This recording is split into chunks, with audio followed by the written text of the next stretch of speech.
Good morning, students. Today we are going to discuss our exercise 2.5, and this exercise is related to, as you know, that it is related to the identities. Identities is a kind of formulas to solve the sum. Okay, so here's your seventh sum. Evaluate 99 cube. We can write 99 as 100 minus 1 cube. We can write ना, हम इसे क्या लिख सकते हैं 100 minus 1 cube. तो याद कीजिए क्या थी identity, a cube a minus b whole cube बन रही है ना, a minus b whole cube क्या बन गया, a cube minus b cube minus 3ab into a minus b. Here a is 100 and b is 1. So 100 cube minus 1 cube minus 3 into 100 into 1 into 100 minus 1. 1, 2, 3, 4, 5, 6. 100 cube is 1 means 10 lakh. Okay. Minus 1 minus 300 into 99. 3 9 से 27 तो ये आ गया 29,700। तो minus minus plus होता है तो मैं नीचे लिख सकती हूँ 1 2 3 4 5 6 माइनस 1 माइनस 29701। अब क्या करना है, हमें इन्हें माइनस करना है। 1 2 3 4 5 6 29,700 99207 तो what's your answer, 97,299। in the last video I told you that the identities is used to make the sum easier, मतलब सम्स को इजी बनाने के लिए ये जो आइडेंटिटीज है वो यूज की जाती है। अब आप खुद ही सोचिए 99 को पहले आप 99 से मल्टीप्लाई करते, मल्टीप्लाई थोड़ी सी तो टफ होती है, और फिर इसे दोबारा 99 से मल्टीप्लाई करते जो रिजल्ट आता, तो इट वुड बी बेटर, इसमें आपने ध्यान दिया होगा कि किस तरह की स्पेशल कैलकुलेशन की हमें कोई ज़रूरत नहीं पड़ी, ना कैलकुलेटर की। Okay, let's proceed to the next sum. Factorize these. अब आपको याद होगा जो हमने इसमें एक सम किया था उसमें 3 टर्म थी, तो हमने स्क्वायर का फॉर्मूला लगाया था और उसमें पहली और लास्ट सम किसी का स्क्वायर बन गया। अब इसी तरह से अगर मैं इसे ऑब्जर्व करूं तो ये टर्म और ये टर्म, ये 2a का क्यूब बन रही है और ये b का क्यूब बन रही है, और जो क्या कह सकते हैं इसे ए क्यूब प्लस बी क्यूब, उसमें 4 टर्म्स है, उसमें भी यही बनती है ना हमारी इस तरह की आइडेंटिटी में 1 2 एक इन दोनों को मल्टीप्लाई करके 3 इन दोनों को मल्टीप्लाई करके 4। तो ये होता है कि 3ab इंटू ए प्लस बी, हम इसी तरह से लिख देते हैं ऊपर 3a हम ले लेते हैं 2a और b ले लेते हैं b इंटू में a प्लस बी, रीचेक करते हैं कि ये हमारी टर्म बन रही है।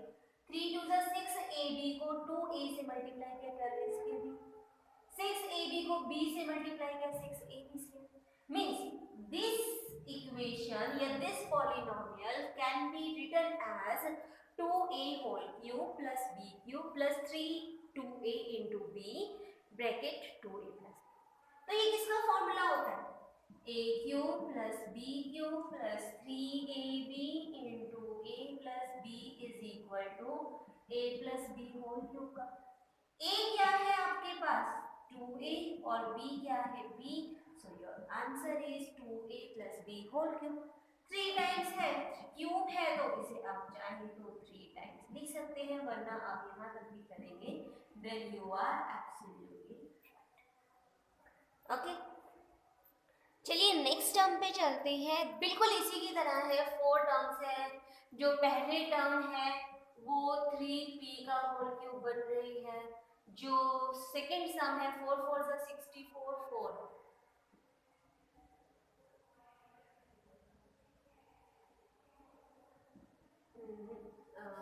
4 का भी नहीं हो रही, तो ये किसका बन रहा है 4 4 64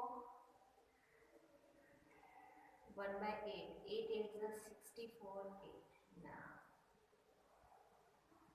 6, हाँ तो ये बन रहा है 1/6 cube, 6 cube is 6 square is 36, 6 6 6 is 36, 18 and 3 216, okay. तो ये फर्स्ट टर्म बन रही है 3p का क्यूब, सेकेंड टर्म बन रही है 1/6 होल क्यूब। तो इनको इसी तरह से जस्ट लिख देते हैं, हम एक बार फिर चेक करेंगे कि जो हमने लिखा है वो सही है या नहीं। -1/6 ए क्यूब बी क्यूब मिल रहा था मुझे, मैंने -3 दी, माइनस भी अपने आप लिख दे। अब इसे चेक करते हैं, 3 से ये कैंसिल हो गया 2, तो ये बन जाएगा 3p/2 into 3p, 3 3 is 9, p²/2, ये टर्म बन जाएगा। ये आ जाएगा आपका 3 से यहाँ 2, 3 से यहाँ 2, 1/4 और p मीन्स आप बिल्कुल सही जा रहे हैं। तो यहाँ पे कौन से फॉर्मूला लगेगा, a cube minus b cube minus 3ab into a minus b किसके बराबर होता है, a minus b whole cube के। तो a क्या है आपका यहाँ पे 3p और b क्या है 1/6, सो your answer is 3p minus 1/6 whole cube. If you want to write this sum in 3 times, then you can write. Okay. चलिए नेक्स्ट सम करते हैं। In the next sum we have to verify this is equal to this. Here are two methods to solve this. First we can use this and secondly we can solve this. हम आपको second method से left ले लेते हैं, उनसे right.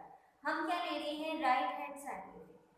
तो right hand side किसके equal है, x plus y x square minus xy plus y square. This is also an identity which is not given in the exercise, मतलब which is not given in the introduction of the chapter. So आपको ये identity भी जो है लानी है।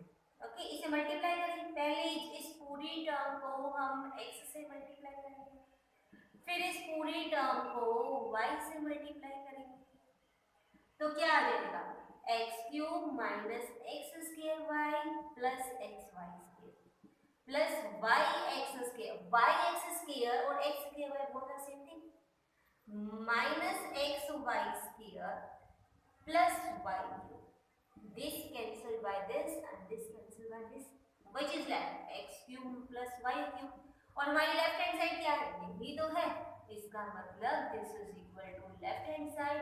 यही हमें प्रूव करना था that both are equal. Okay, next is factorize this. इसके मतलब 9th सम के 2 पार्ट्स हैं, फर्स्ट मैंने करवाया है, सेकंड माइनस में है, वो आप खुद से करें। इसी तरह से 10th का भी मैंने एक पार्ट लिया है जो इस पार्ट से रिलेटेड है, इसका जो सेकंड पार्ट है इसके सेकंड पार्ट से रिलेटेड है, माइनस वाला, वो आपको खुद करना। अब देखिए इस टर्म को मैं 3y होल क्यूब और इसे 5z होल क्यूब लिख सकते हैं ना। तो ये वही फॉर्मूला नहीं बन रहा, ध्यान से देखिए, x cube plus y cube किसके इक्वल होगा, x प्लस y।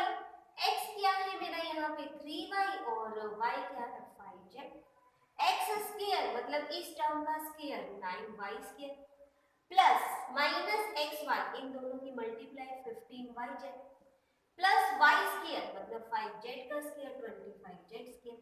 हमने इस आइडेंटिटी का यूज करके इसे सिर्फ एक ही स्टेप में हमने इसे सॉल्व कर दिया। So here is your exercise 2.5. You have to complete this exercise in your notebook, in your fair notebook. If you already had done this in your fair notebook, then you have to complete it in your rough notebook so that you can revise this exercise properly. Okay, so thank you.